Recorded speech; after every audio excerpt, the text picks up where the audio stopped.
2 weeks ago, or almost 2 weeks ago, Australians went to the polls and resoundingly endorsed another term of government for the Albanese Labor Party. Quite a significant majority they won with, and I think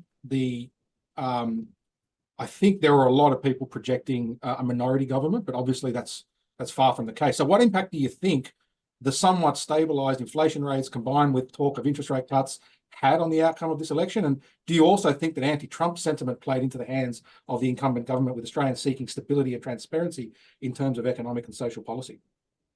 Yes, I love predicting election results, particularly US election results, but I didn't predict the Australian election result. A number of my subscribers wrote to me asking for a prediction, and I refused to give one. If I'd been forced to make a prediction, I would have said a small Labor win, possibly a minority government. I was kind of in that. I had nothing to add to the conversation. I didn't spend a lot of time on it. So I never actually even made a prediction in my pain report. I, of course, was surprised at the size of the majority. I agree with you. The anti-Trump, that post-Liberation Day, as soon as Liberation Day happened in the United States, you just saw, a lot of anti-Trump sentiment around the world. And Dutton, rightly or wrongly, got caught up in that. Plus the Liberals. I mean, let's just be frank. I'm sure the Liberal Party's not listening to this. The Liberals, their electoral campaign was simply diabolical. Anyway, we had two. I hate to do these things, but this is just my opinion. You can all shoot me if you want. I think it was one of the most uninspiring elections I've ever really seen, with two very uninspiring candidates, if I may say so. So I'm being rude to both sides, so you can't hate me. Okay, what are the fiscal consequences? Well, as we know, this Australian government has been spending a lot of money, and we know that the size of government's been increasing, bureaucracy's been increasing, a lot of government jobs been increasing. I don't see any change to that. So I think there's going to be fiscal pressures, and I think the bond market's kind of sensing that. If you look at the Australian government bond market, you're seeing yield at the longer end beginning to nudge upwards, being driven partially also by the United States. It looks like everyone's converged around the RBA cutting at this next meeting. I'm not going to quibble with that. I kind of see the argument. Inflation's kind of decelerated, but there's going to be fiscal pressures, I think. So I'm kind of ambivalent. But at the end of the day, look, I suppose the good news is a large majority means kind of relative policy certainty. So that can be construed as relatively good news. Obviously, if you're a Liberal Party supporter, I don't know what you do here. I mean, that was a diabolical campaign. Maybe the Liberals deserve to lose for being so incompetent in terms of their campaign. But here we are. We've got a very large majority for Albanese, and as we all know, the Greens have been wiped out in the lower house. So the Labor Party can put through pretty much any program they want, and one would think that that's going to have quite a lot of fiscal stimulus. They're going to address housing.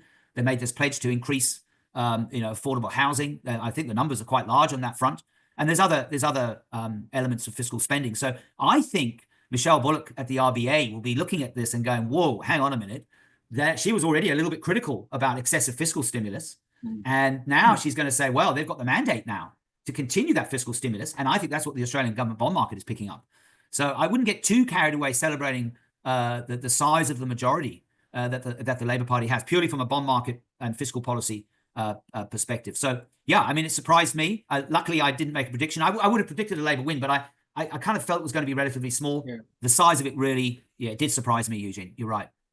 And so in terms of the impact, to sort of summarize what you said, if I may, in terms of the impact on markets, inflation, interest rates, the fiscal stimulus is probably likely to be on the inflationary side, which may convince the RBA to slow down rate cuts. I think there's a lot of people and a lot of banks predicting a rate cut at the next meeting.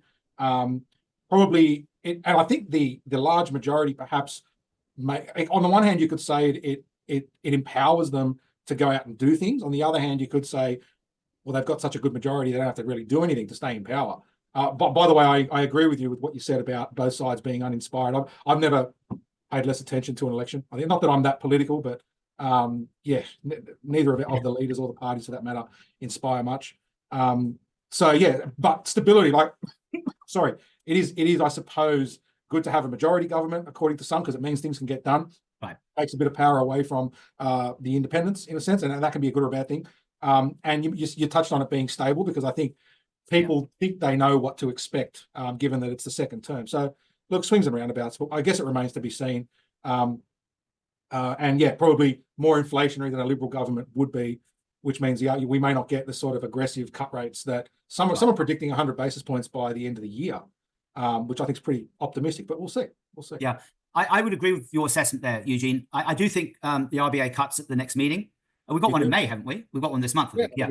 So I think you're right. They do cut. And then I think the RBA, it's the positioning statement that follows that. You know, it's what it says after that. Because I think that's kind of, I don't like using words like slam dunk, because nothing's kind of certain in life. But this one has got a high probability of happening, i.e. a rate cut. And then I think RBA kind of goes on hold. But don't forget also because the Fed is on hold as well.